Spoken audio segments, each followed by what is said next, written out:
जो major infrastructure पे है उस पर हुकूमत सिंध, लोकल गवर्नमेंट डिपार्टमेंट और मेयर कराची जो KMC वो दिन रात मेहनत कर रहे हैं और दिन रात जो है उन तमाम प्रोजेक्ट्स को आगे लेके जाया जा रहा है। रिसेंटली ही बहुत बड़े बड़े इवेंट्स हुए हैं और बड़े बड़े इवेंट्स हो रहे हैं। जो इस बीच में जो एक अफसोसनाक वाक़या इस्लामाबाद में पेश आया, जिस तरीके से दहशत गर्दों ने भारतीय खुफिया इदारों की मदद से और अफ़गानिस्तान में जो तालिबान हैं उनकी मदद से जिस तरीके से मासूम निहत्ते लोगों पर खुदकश हमला किया, वो इस चीज़ की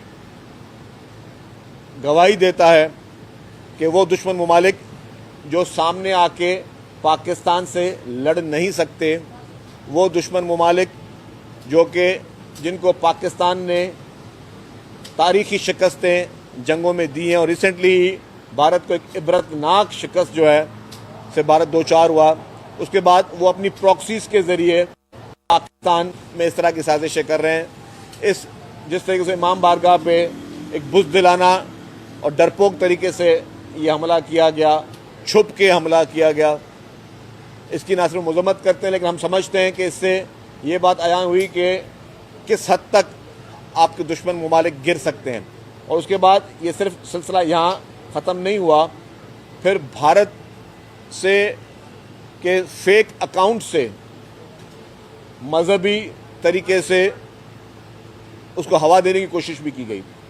भारतीय फेक अकाउंट से इस तरीके की कैंपेनें चलाई गई जिससे खुदा न खास्ता कोई यहाँ पे अनरेस्ट हो। लेकिन अल्हम्दुलिल्लाह हमारे तमाम उलमा इकराम, चाहे वो अहले तशी के हों, अहले सुन्नत के हों, मुख्तलिफ जो हमारे फ़िरक़ों के जितने भी हमारे उलमा इकराम ने, सब ने बड़े मेच्योरिटी के साथ मुजाहरा किया, क्योंकि ये हमला किसी एक कम्युनिटी के ख़िलाफ़ नहीं था। ये हमला पाकिस्तान पे हमला था, ये पाकिस्तान की सालमियत पे हमला था, और जिसका मुंह तोड़ जवाब जो है वो हुकूमत पाकिस्तान पहले भी देती हुई आई है और अब भी देती हुई आएगी। लेकिन ये पूरी दुनिया के लिए ये एक बहुत बड़ी एक सवालिया निशान है कि भारत जो कि मुस्तकिल तौर पर इस तरह की दहशत गर्दी के अमाल में मुलविस है, भारत जो कि सामने नहीं लड़ सकता, वो छुप के डरपोकों की तरह और बुज़दिलों की तरह अपनी प्रॉक्सीज को इस्तेमाल कर रहा है। चाहे वो बलूचिस्तान में जिस तरीके से BLA के ज़रिए हमले करने हों या जिस तरीके से इस्लामाबाद के वाक़यात थे, ये सारी बुज़दिलाना कार्रवाइयाँ भारत की तरफ से इसलिए की जाती हैं कि वो सामने आके उनको पता है कि पाकिस्तान उनको जिस तरह पहले चने चबवाए दोबारा उनको चने चबवाएंगे। हमारी जितनी भी आर्म्ड फोर्सेस हैं वो बाकायदा ये सलाहियत रखती हैं कि कोई भी दुश्मन मुल्क जो है वो अगर हमारे ख़िलाफ़ कार्रवाई करेगा तो हम उसको मुंह तोड़ जवाब देने के लिए तैयार हैं। तो ये दहशतगर्दी के जितने भी इस तरह के वाक़यात हैं उसकी हम समझते हैं कि सब पूरी कौम को मुत्तहद होकर, तमाम पॉलिटिकल पार्टीज़ को मुत्तहद होकर ना सिर्फ उसकी मज़म्मत करनी चाहिए लेकिन उन सबको एक पैगाम देना चाहिए कि पाकिस्तान एज ए कौम मुत्तहद है और पाकिस्तान मिलकर तमाम दहशतगर्दों का मुंह तोड़ जवाब देने के लिए तैयार है। तो जिस तरह मैंने कहा कि हुकूमत सिंध ने जिस तरीके से भी इवेंट्स किए हैं, ये भी एक बहुत बड़ी मिसाल है कि जी हुकूमत सिंध ये पैगाम पूरे पाकिस्तान को, पूरी दुनिया को हमने दिया है कि जी पुरअमन इलाका है, पुरअमन शहर है, यहाँ पे हर किस्म की जो है वो एक्टिविटीज़ बग़ैर किसी खौफ के जारी हैं और इंशाअल्लाह ताला और भी इस तरीके से इंटरनेशनल इवेंट्स जो है वो हुकूमत सिंध इसको मुनक्कद करेगी। और जो हमारा एक तहिया है कि हम पूरी दुनिया के सामने हम वो प्रोजेक्ट्स लेकर आएँ जिसकी और कहीं मिसाल नहीं मिलती, जिसमें हम उसके रिकॉर्ड्स तोड़ सकें। अच्छा शर्जील साहब, 5 दिन बाद जिस अमन की आप कराची की बात कर रहे हैं, तो जमात इस्लामी फिर 14 तारीख को यहाँ असेंबली के बाहर बैठ रही है, तो इसके हवाले से क्या आपकी हिकमत अमली है? ये किस तरह की कोशिशें हैं? देखिए जी, मैं आपको एक बात बताऊँ, इशू क्या है। मसाइल पूरे पाकिस्तान में हर शहर में है। पाकिस्तान का कोई ऐसा शहर नहीं है जिसमें मसाइल ना हो। यहाँ पे 2 जमातें ऐसी हैं जिनकी जो सियासत डिपेंड करती है वो कराची में बुरा भला बोलने से, तनकीद करने से और हर छोटी चीज़ को बड़ा इशू करके पेश करने से, चाहे जमात इस्लामी हो या हमने कभी कभी देखते हैं कि MQM भी उसमें शामिल हो जाती है। ये कोशिश, क्योंकि अगर ये मुखालफत यहाँ पे नहीं करेंगे, अगर ये यहाँ पे इस तरीके पे हर चीज़ पे तनकीद नहीं करेंगे, उनकी सियासत क्या चलेगी? तो वो अपनी सियासत चमकाने के लिए हर चीज़ को, हर इशू को कोशिश करते बड़ा करके पेश करें। आपको यही मुखालफत कहीं और नज़र नहीं आएगी।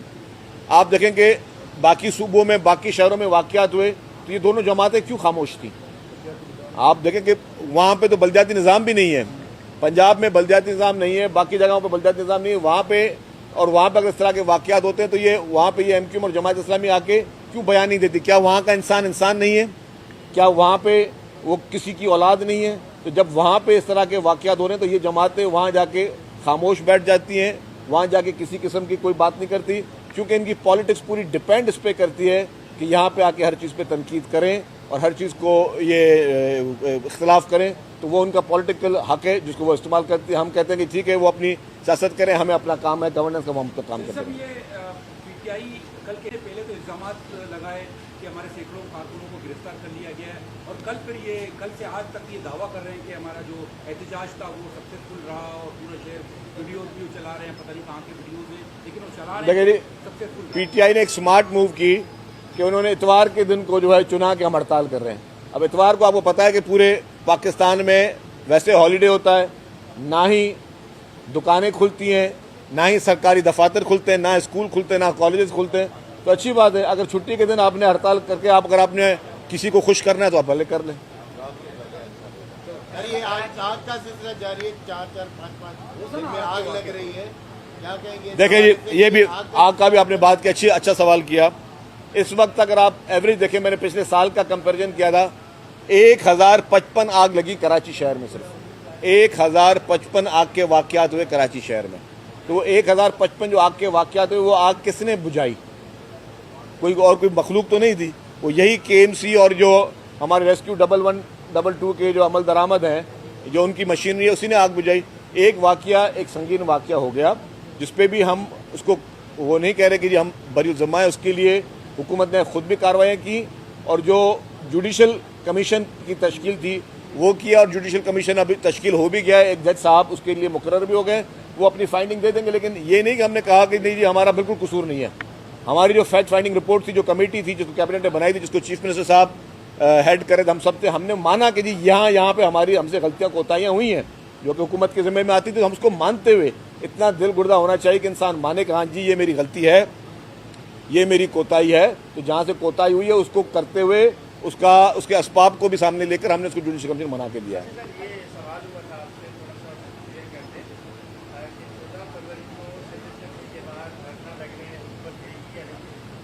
देखिए जी, ये होम डिपार्टमेंट फैसला करेगा। मैं समझता हूँ कि ये इस तरीके से धरने देने से किसको फ़ायदा दे रही है और किसको नुकसान दे रहे हैं। कहीं पे भी कोई सड़क बंद होती है तो उसका फ़ायदा किसको होता है, नुकसान किसको होता है। और आज दिन तक पाकिस्तान में धरने देने से कोई एक मसला भी हो, यहाँ पे कुछ लोगों ने 126 दिन का भी धरना दिया तो क्या हुआ, आखिर में धरना कॉल ऑफ किया। आप भले चंद घंटों के लिए सही या एक दिन के लिए सही, जहाँ धरना देंगे आप आम लोगों के, जिन शहरियों की आप बात करते हैं, उन शहरियों के लिए मसाइल पैदा करेंगे, उनको आप तकलीफ देंगे, उन लोगों को प्रॉब्लम होगा। तो आप ऐसा काम ना करें जिससे पब्लिक को प्रॉब्लम। आपको जो बातचीत करनी है आप असेंबली में बैठे, असेंबली में बात करें। किसने रोका है? किसने कभी ऑपोजिशन को बात करने का मौका नहीं दिया? सबको बात करने का मौका मिलता है। आपको जो बात करनी है, जो चीज़ आपने उठानी है, आप उठाएं।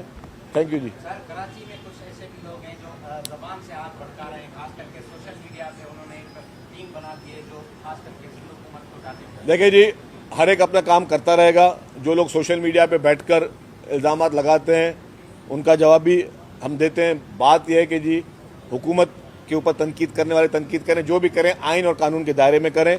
बाकी इस तरीके से सोशल मीडिया पे इस तरह की कैंपेनें या छोटी छोटी बातों पर जो है वो सख्त किस्म की लैंग्वेज वो मुनासिब नहीं है। Thank you.